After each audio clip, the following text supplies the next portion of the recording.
Today we're going to take a look at this modern pocket pistol. Anybody here believe that it's modern? No. It's actually quite old. So this is a Remington Smoot model number 2. So a little bit about Remington and why this is called the Smoot model is this was developed on a patent that was issued to a man named William Sidney Smoot, and I did a little research on him, and he had worked for the Springfield Armory, I believe. I don't know if he was a military title. I think maybe he was a colonel, something similar to that. But he had worked with Springfield Armory up until about, I think, 1870.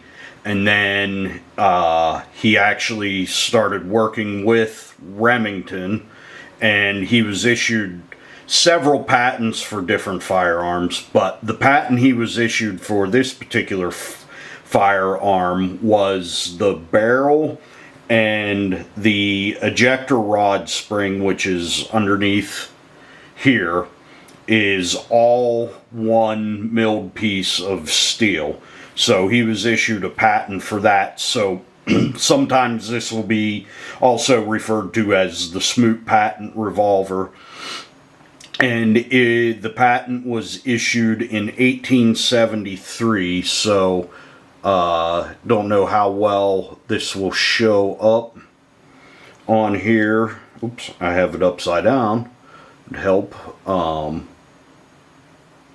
But it says on the top of the barrel, it says E. Remington and Son, Ilion, New York, patent W.S. Smoot, October 21st, 1873. Now, based on the little bit of research that I've done, I think they started making these in 1876, 1877, somewhere in there, so it was a little bit after the patent was issued. And if you remember way back to the beginning of the video, 2.5 minutes ago, I had said that this is a model number 2. So there were model number 1s, obviously were the first, and based on what I read, the primary difference between the Model 2s and the Model 1s are here at the end of the barrel. On the Model 1s, this was a screw that keeps the spring and the ejector rod in place. But on Model 2, you can see this is just a pin that has been pounded in there to hold that. So I think that was the primary difference. This is a very early Model 2.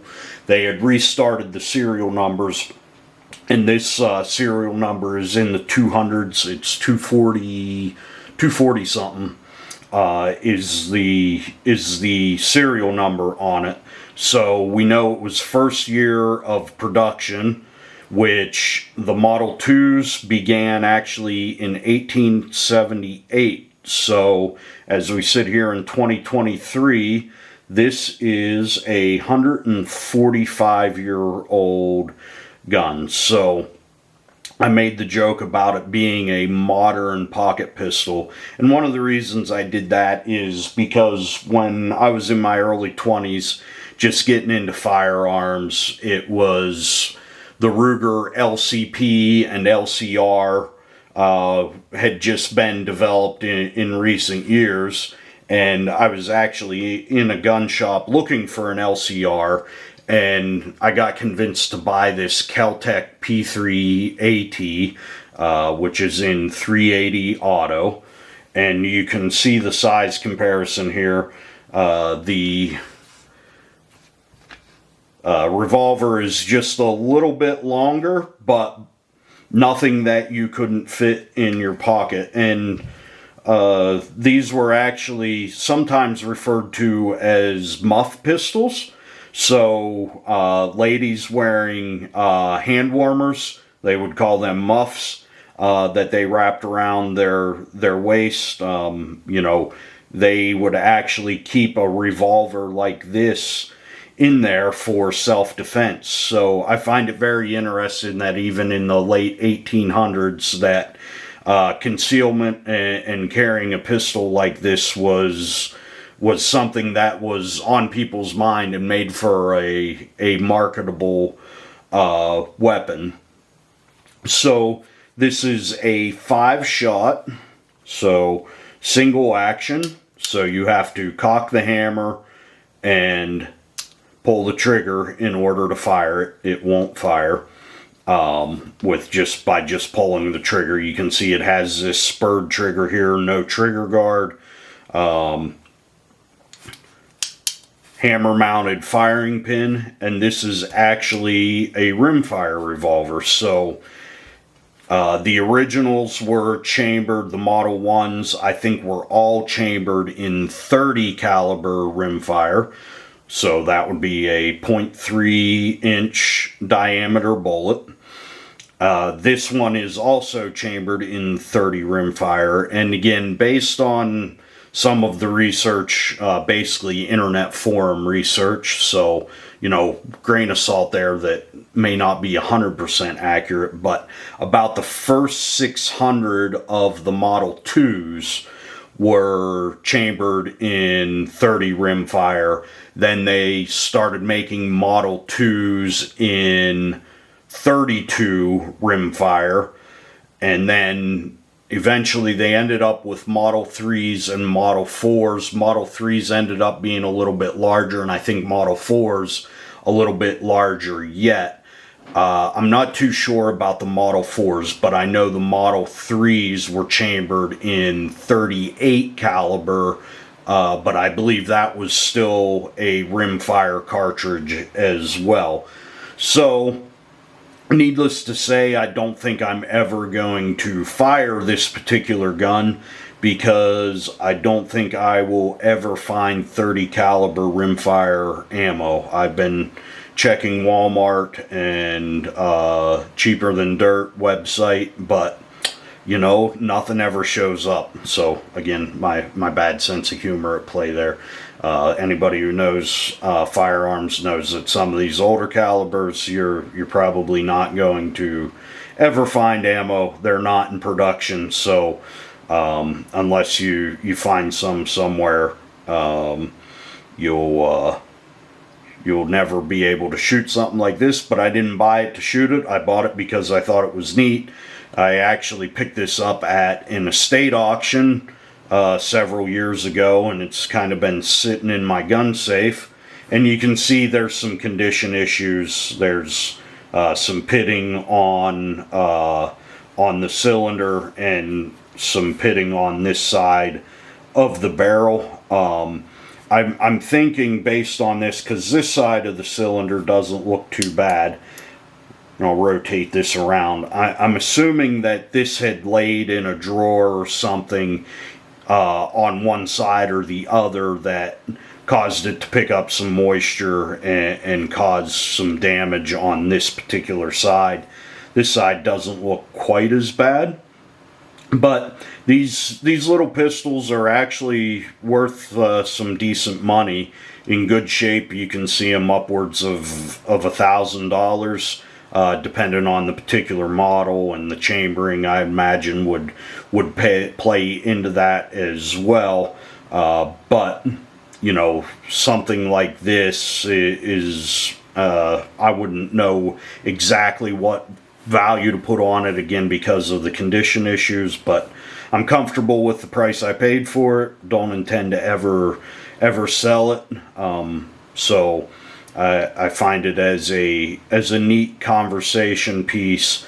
A couple other little things about the Smoot revolver in general. You can see this has a nickel finish on it. The majority of them were all in nickel finish. There were some known to be made in blued. I don't think I've ever come across one in the blued finish on the internet.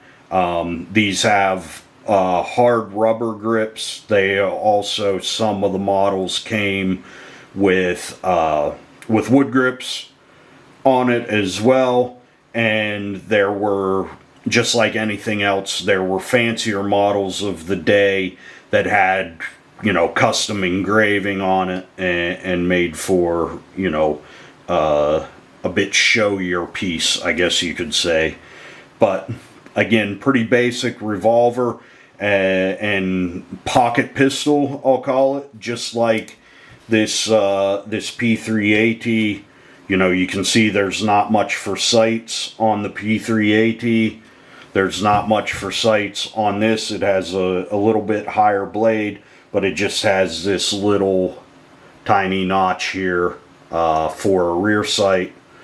And yeah, it's really interesting to me, this little pistol and the design of the day. This was designed by Mr. Smoot, and Remington's goal was to compete with the Colt pocket pistols of the day. So, judging by the numbers, they made a fair amount of these. I wouldn't call it large. It's nowhere near like the numbers of what's popular, like an 870 Remington shotgun, which I think they made several million of those. You know, this was in its different configurations, you know, several different thousands of pistol, but you see them quite regularly. I don't see them so much on Gunbroker, but I do see them on, you know, maybe some different websites that are a little more geared towards antique firearms. You can find them for sale.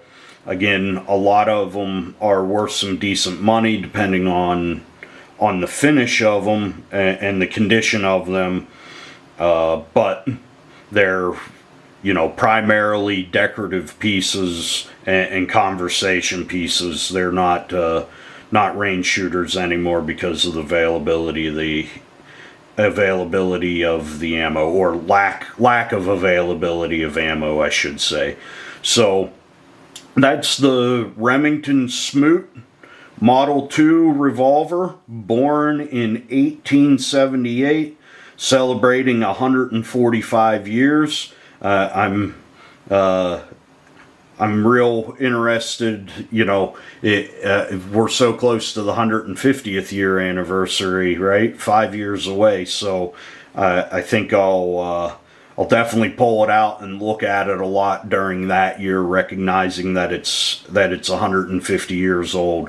And I think that's a key aspect of firearms, whether it's a modern firearm like this that you can take out to and shoot, or something like this. There's different purposes for firearms. Obviously never going to shoot this one, but still a nice piece that I'm glad to have in my collection. So I'll wrap up and wish you guys well.